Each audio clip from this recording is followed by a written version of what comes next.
Level 7, add a second melodic part, e.g. riff chords, ostinatos. So you've made your bass line, or maybe like me, you've done like a guitar part. We need something that's going to fit. So this is where this tool can be handy here.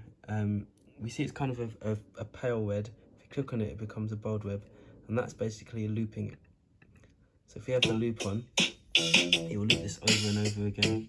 I'm going to add in the instrument. And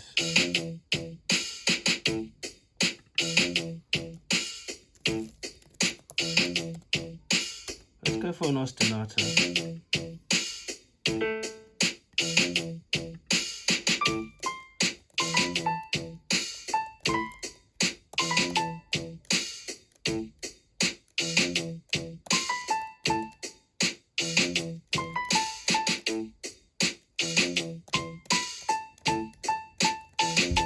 So an ostinato, like I experimented with a few little kind of riffs there that could kind of either like do a bit of call and answer or just complement it.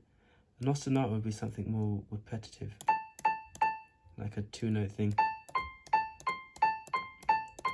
or even a 1-note thing.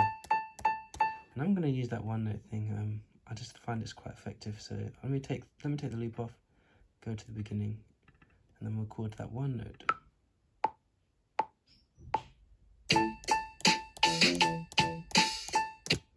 And that's it. Yeah, and that's fine. Double click on that. You might want to do something more exciting. It is very basic as far as ostinatos goes, but I just feel like it's effective for this, what I have going on so far.